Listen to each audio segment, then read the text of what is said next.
Hi, this is Aldi and welcome to a video of my finds for today, Saturday, February 23rd, 2019.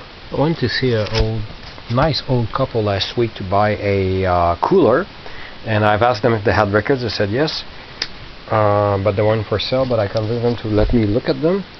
And they weren't for sale because they were transferring them, had started to transfer them on their computer. Anyway, I chose a few and I asked, made a price and asked them to call me back when they would be ready. And 1 week later, today, well, called yesterday, but I want today. It's because he only transferred the songs he wanted, not the entire records. And he found a few more and I've added them. So I got these 23 albums, including 2 double albums, plus 145 for $20. Which is not bad, considering several of these are not in good condition. I'll switch to French when it's a French record. Ici j'ai Rosalie de Carlos, pressage français, en mauvais état, veut dire il n'y a pas d'égratignure mais il griche.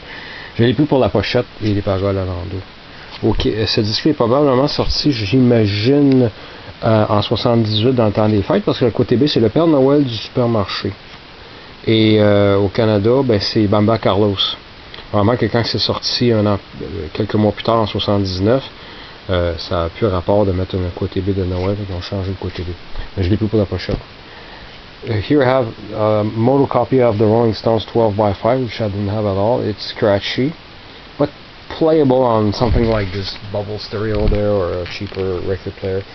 But it's listenable, nice and loud, but there's some records in the stack that are in worse shape than this one. So, ça si c'était un mauvais achat, je sais pas, comme j'ai regardé trop vite, c'était supposé être un upgrade pour ma copie scratchée, mais celle-là est quasiment aussi scratchée, j'aurais dû attendre. This was just in nice shape, and I've heard of them several times that decided to just pick it up because I knew I was getting a small stack of records. I'll try them. Kate and Anna McGarrigle, Love Over and Over. No idea what it is. I just heard those names often. It was clean. King Curtis plays the great Memphis hits on Atco in stereo, but in bad shape, in terrible shape actually. I don't know on what kind of record player they play, but it doesn't look bad when you look at it, but when you play, oh my god, what happened to it? And there's something really crappy about Atco and Atlantic LPs of the 60s. The sound is always very low, so if they play on a bad record player, you have to crank up the volume and hear the crap even more. So this one is in terrible shape. This one is scratchy. A lot of groove wear starting in the middle of the record towards the end, so half of the songs sound like crap. This is Otis Redding, The Dock of the Bay, which I don't think I had at all. So now I have a stereo copy but in shape. This one again, lots of distortion, groove wear on it. Can tell by eye. Arita Arrives with Satisfaction and other songs. Shrink Crap still on it. It hurts me because it's not covered in scratches. It's just, oh my god, you can't. Well, probably not. This camera is probably not picking up. You can see the groove turning white as you reach the end of the record. You can. Yeah, I didn't expect much out of it. This one also is probably the one with the most groove wear. Dusty in Memphis by Dusty Springfield. And probably this one might be able to see. Well, on this side the groove wear was horrible. Just from here I can tell. As if they played the starting track 3. It's all white. Yeah. This was a disappointment, not for the content, but for the condition. David Gilmour, About Face. I was glad to find this. I didn't have this.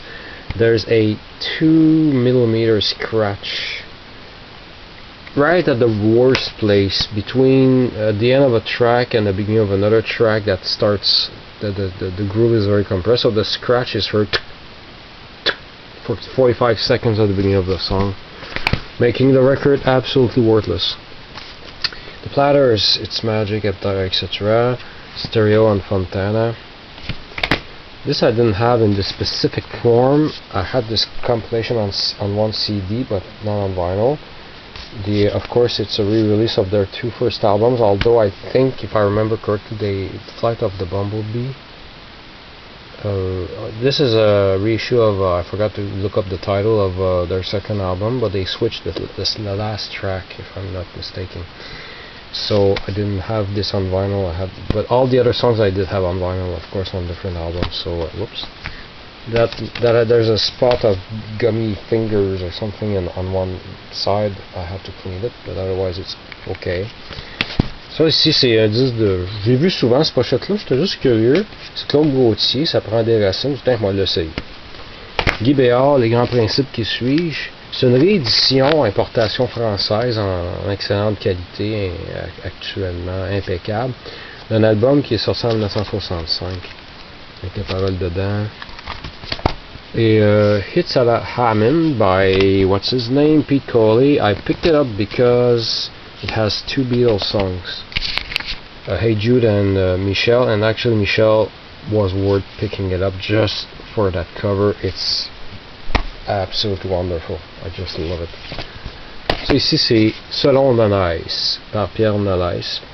Puis c'est version instrumentale de toutes sortes de chansons de l'époque. C'est enregistré en 68. Puis c'est pas mal bon. La condition est correcte aussi. Un tout petit peu de grooveware. J'étais pas mal content celui-là. On le voit pas souvent.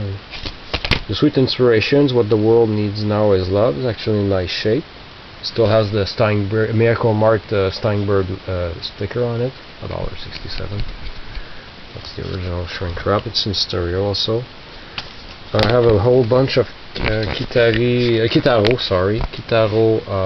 albums. This is Ten Kai from 1978. It's a German import on Spectrum, where goes Spectrum.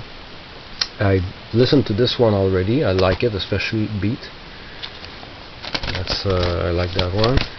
Two different versions of Oasis by Kitaro. This is a German import on the Cook. Yeah, Cook with a bird. Cook label. Yeah, 1979 Canyon Records, but 1982 Cook Schall Platinum. Condition is okay. The poor man didn't have a great stereo, I can tell. This is the same album with a different sleeve. It's a Canadian pressing, and the quality of the pressing is not like the German one, but I wanted to have both because of the covers were different. This one, I don't know what happened to that one. This is a double album from 1980, released again on Cook. So it's a German pressing, released in 81. 1980 Canyon Records Inc. And it's in horrible shape, not covered in scratches, but I don't know on what he played. It sounds like he played on a children's record player. I don't know what happened to this specific album, but it's trashed. Not covered in scratches, but it being electronic, relaxing music, it has to be in great shape. Kitaro Key, or Kai, or Key, whatever. This is 1981 Canyon Records, 1982 Cook. German pressing again. He had two copies. I picked up the cleanest one. This is Silver Cloud by Kitaro, 1983. Crappy pressing. It's actually from I don't know why he picked that one. That pressing, it's from Venezuela. Yeah, not very but check them, they're playable but not perfect. Wilson Pickett, I'm in Love, well, in stereo, and this one actually plays okay. And the best one, I saved the best one for last. This is in great shape, tiny bit of grooveware but not too much. Stereo, first pressing on the Capitol label, because I've looked it up and it has been re-released a little bit later. This is the original first pressing in stereo, and it sounds great. Like I said, just a little bit of grooveware, too much, just a bit. Still have most of the original shrink wrap. I've put it in the plastic here.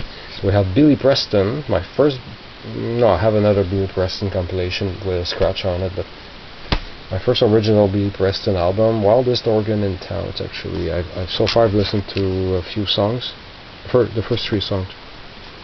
It's very good. I like this. This one was the one I was happiest to find, and it turns out to be the best find in the lot. So I gave 20 bucks. Thanks for watching.